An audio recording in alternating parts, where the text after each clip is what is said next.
Unfortunately, with her being so open-hearted, it cost her her life. On a quiet Sunday morning, just hours before the new year, a day meant for family gatherings and shared meals, a horrific tragedy unfolded that no one could have predicted. Fanny Alred, an 81-year-old beloved grandmother and the heart of her community who had just beaten cancer, only to be brutally stabbed to death in her own home. The chilling twist? Her killer was none other than her 37-year-old grandson, Ronald Alred. At around 11 a.m. on December 28, 2025, Fanny's daughter made a frantic 911 call to the St. Louis County Police Department. As officers raced to the scene on Jenny Drive in St. Louis County, Missouri, they found Fanny's lifeless body, stabbed 6 times in the head, neck, and chest. But it wasn't just the brutality of the crime that stunned them. It was the unimaginable truth of who was behind it. The police had no idea just how deep the betrayal ran. The killer was family. It was Fanny's own grandson. A tragedy so close to home, no one could have seen it coming. To understand how this heartbreaking tragedy happened to Fanny Alred, we need to go back to the very beginning. 81-year-old Fanny Alred was a resilient grandmother from St. Louis County, Missouri, known for her deep love for family and her unwavering commitment to those around her. Despite having faced many hardships in her life, including a battle with stage 2 colon cancer that she courageously overcame, Fanny remained a beacon of warmth and compassion. She had a nurturing spirit that shone brightly in her community, even as she dealt with her own challenges. Hello. I would like to tell you about Mrs. Alred. Mrs. Alred was the nicest lady that you would meet. Always did kind-hearted things for us when we was little boys. Even to this day, she still checks on me, on my family, make sure that we doing good, always tell me to be safe out there in the streets. I really appreciated her. Even growing up, as little boys, we used to be out there playing. I used to suck on my fingers. She used to always say, "Get in here, I got something for you." She put this fingernail polish on my fingernails. So when I forget that I don't have the finger polish on my hands, I put my fingers in my mouth and it was horrible taste. She used to even make these cake muffins like biscuits. I used to always go over there and get 2 or 3 of them. I used to always go back over there and tell her son, that was my best friend, "Hey, your mama make some more of them cake muffins?" 'Cause she always made them. She always didn't mind me getting any. I really hate what happened to her. I'm going to really miss her. She's like another mother to me. She's like a mother to a lot of the guys in the neighborhood. And the way she went out, she didn't deserve that at all. She didn't deserve that at all.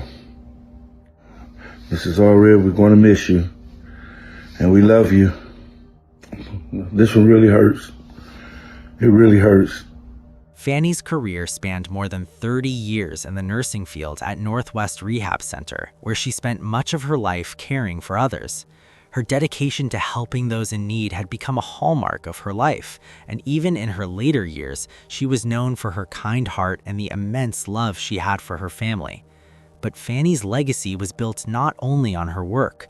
It was also built on the love she gave to others, love that extended to both family and friends, making her a pillar of support for everyone she encountered.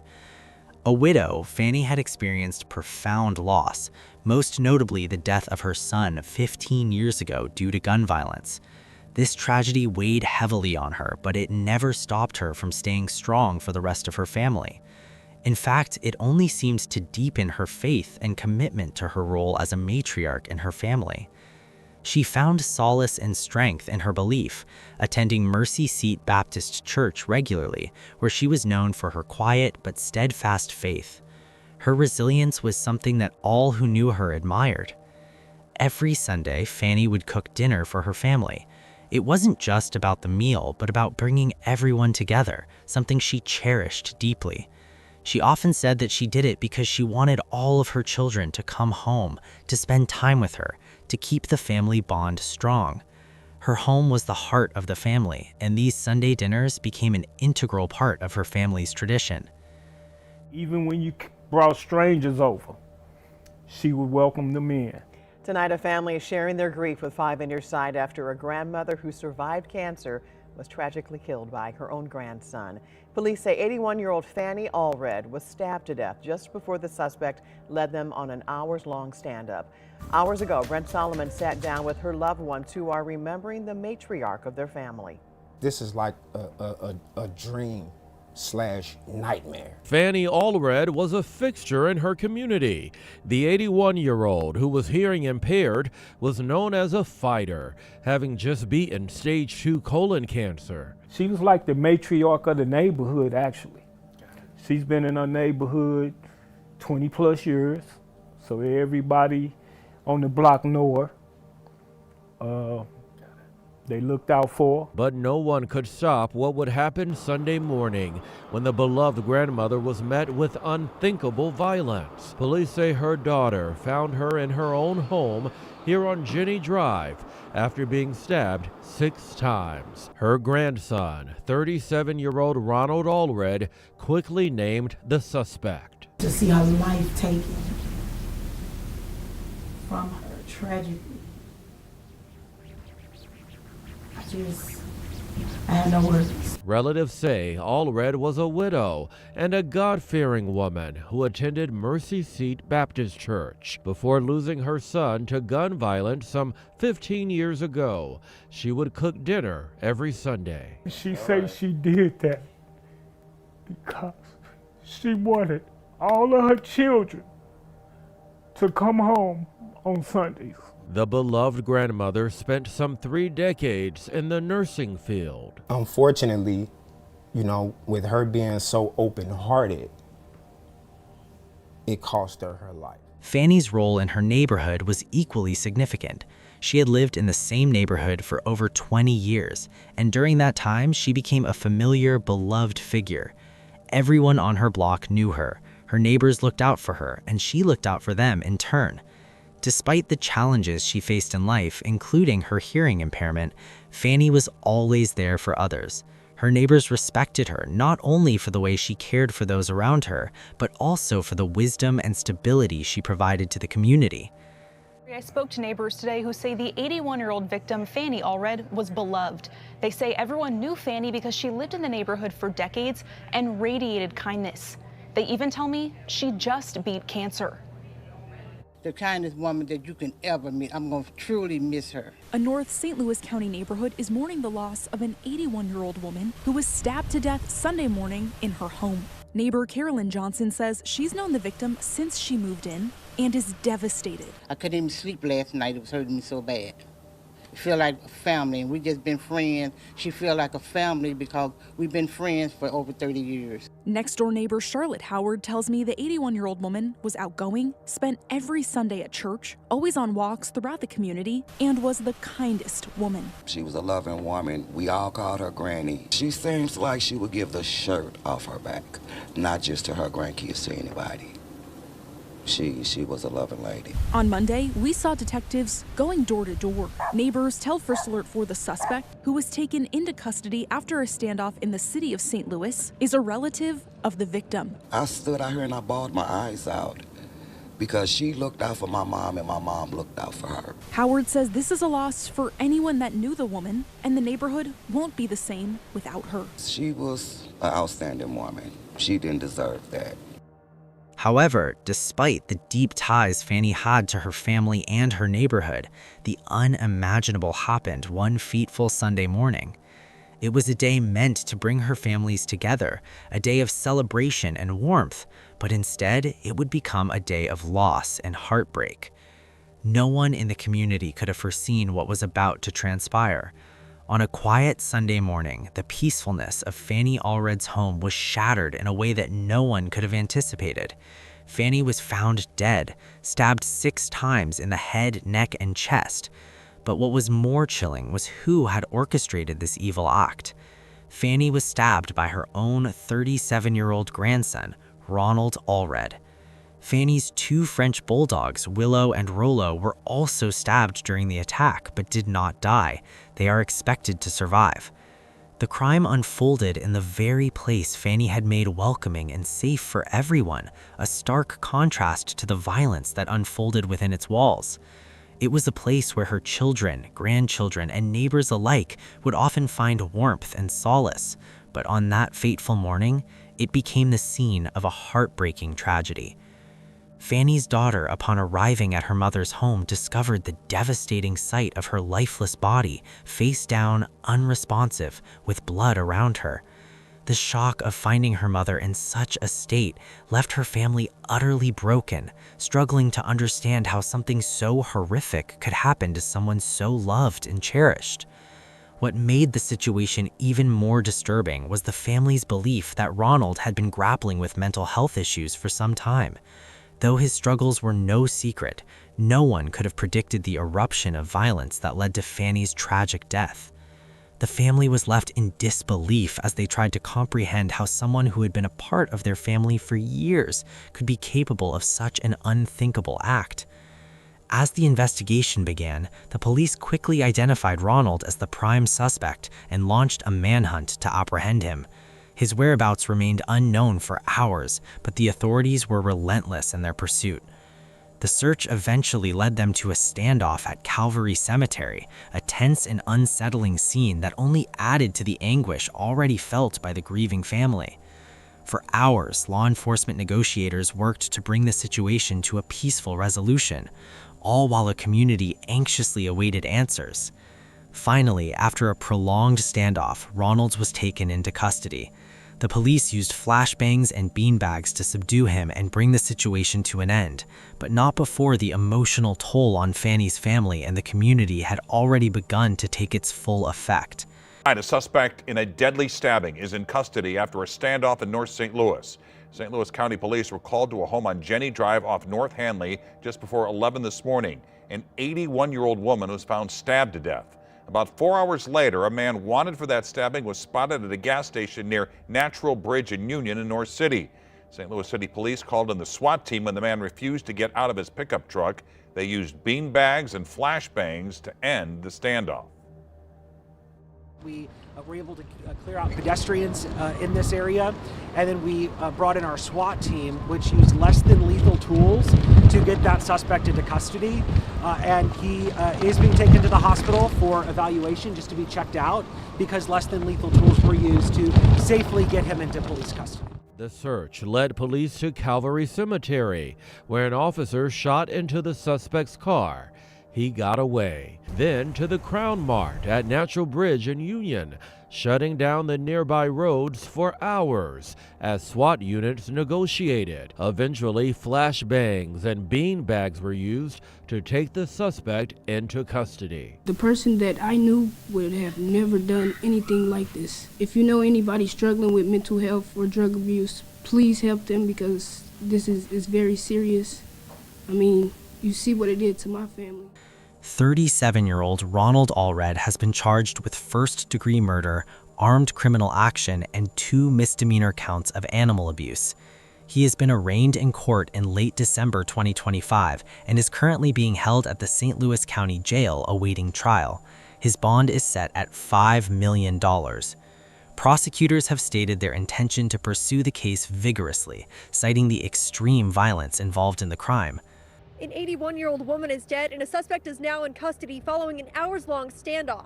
The biggest question now, what's the connection in the case? I saw all these cops with weapons I've never seen before. Zion Thomas was there when police surrounded a man who they say barricaded himself in a truck in the parking lot of Phillips 66 off Union and Natural Bridge. But this case didn't start here. People were saying that he was trying to fill up because he apparently was coming from the county. Just before 11 a.m. this morning, officers from the St. Louis County Police Department's Central County Precinct responded to the 8500 block of Jenny Drive. When officers arrived on scene, they did locate an elderly female who had actually been stabbed at least one time. They were able to identify a suspect fairly quickly and sent out a regional broadcast with information on the silver truck. Quick information from county police relayed to police officers here in the city. We're able to quickly locate that vehicle. When police found the truck, they say the man wouldn't come out, leading to an hours-long standoff involving the SWAT team. We've been trying to scream at him, it's not worth your life. Just come out with your hands up. Anytime we try to take a suspect into custody, we use it as least amount of force as possible to do it. But we also know that there's a person that was wanted for a very serious crime in the county, and that person needed to be taken into custody, and that's exactly what our officers did. The suspect was taken to the hospital. Now county police are investigating the connection between the standoff and the stabbing. The tragedy that unfolded in the Alred family's home left a lasting impact on everyone who knew Fanny. Her untimely death, caused by the violent actions of someone she had loved and cared for, was a blow that would be felt for years to come. The events that transpired that Sunday morning were nothing short of devastating, and Fanny's family and friends were left with a complex and painful grief. While the tragedy unfolded in the quiet of her home, the ripple effect of her loss would forever alter the lives of those who had known and loved her. While Fanny Allred's story is heartbreaking, there's just another contrast case to Fanny's, but this time the grandparent would be the perpetrator. Remember the case of Jade Moore we've covered before? A 5-year-old who would be horrifyingly killed by her grandparents for defecating on herself. If you haven't seen it, I'll link it at the end of this story. It's one you won't forget. While Fanny Allred's family and community remember a woman who devoted her life to others, 5-year-old Jade Moore's life was brutally taken by her own grandfather, Clint Elwoods, and his wife, Lisa Jones. Jade was a vibrant, playful young girl, just beginning her life, when she became the victim of unimaginable cruelty. Jade's story starkly contrasts with Fanny's. Fanny, who was full of compassion and love, was killed by a family member who had failed to acknowledge the importance of mental health, while Jade's death came at the hands of a grandparent who, instead of caring for her, subjected her to months of torment and violence. On July 14, 2023, 5-year-old Jade Moore was beaten by her grandfather after a series of troubling events. What was supposed to be a temporary arrangement turned into a nightmare. Jade's grandparents, who were supposed to protect her, instead inflicted horrific abuse. After the beating, Jade was found unresponsive, and her tragic death came soon after. The horror didn't stop there. Investigators uncovered months of physical abuse, with Jade enduring beatings so severe that her body resembled that of a car crash victim. Jade's death was ruled a homicide, and the details of the abuse were truly devastating. Her grandfather admitted to beating her, and the discovery of a calendar tracking her soiling incidents, along with physical evidence of the beatings, painted a clear picture of a life spent in torment. Jade's death was a brutal violation of trust, much like Fanny's tragic end. While Fanny's case highlights the tragedy of an unsuspecting family member succumbing to violence from a relative struggling with mental health, Jade Moore's case is a chilling reminder of the darkness that can lurk within a seemingly safe home. The suffering of a child at the hands of the very people entrusted with their care is unimaginable. Both Fanny and Jade's tragic deaths serve as painful reminders of the complex dynamics within families and the devastating consequences when mental health, substance abuse, and untreated anger go unchecked. While these two stories are tragically different in many ways, they both highlight the impact of unresolved issues within families and the horrific outcomes when those problems escalate into violence. Fanny Allred's death left her family, friends, and community in a state of shock. She was a grandmother who had lived through cancer, someone whose life was marked by a commitment to others. Her tragic end at the hands of her own grandson was unfathomable. The pain of a family member taking a life, especially one as loved as Fanny, has rippled through her community, leaving behind questions about what could have been done to prevent such a crime. In both cases, the reactions from the community were filled with disbelief and sorrow. Fanny's neighborhood, where she had been a fixture for many years, couldn't comprehend how a beloved grandmother could fall victim to violence at the hands of her grandson. Her daughter, who found her mother's body, expressed the sorrow of losing a mother in such a brutal manner, with her words capturing the incomprehensibility of the act. Similarly, Jade's community, including her schoolmates, friends, and neighbors, were left in shock at the events that unfolded in Park Forest, Illinois. The idea that a child could suffer prolonged abuse at the hands of those meant to nurture her was too much to bear. Both cases show the critical need for mental health support and intervention in families, especially when there are signs of distress or instability. In Fanny's case, her grandson's mental health struggles appeared to have gone unnoticed, and this lack of intervention played a key role in the fatal outcome. Similarly, Jade's story illustrates how hidden abuse within the home can go unnoticed until it's too late, and how neglecting warning signs can lead to irreparable damage. Fanny and Jade's deaths both highlight the urgency of proper support systems for families dealing with mental illness and domestic abuse.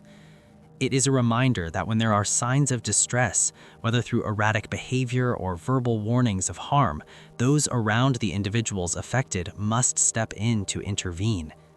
Families, neighbors, and communities all have a responsibility to be vigilant, recognize the signs, and report when they suspect that someone might be at risk. Fanny's story is not just about a victim of domestic violence, but also about the need for mental health awareness and intervention. Her family's plea is simple. If someone you know is struggling with mental health issues or addiction, speak up. Get them the help they need before the situation escalates. While the road to healing for Fanny Alred's families is long and painful, there is hope that this tragedy will lead to more awareness, stronger support systems, and a brighter future for others who might be in similar situations. For Fanny's family, the healing process involves coming to terms with the brutality of the crime and the fact that someone they loved and trusted committed it.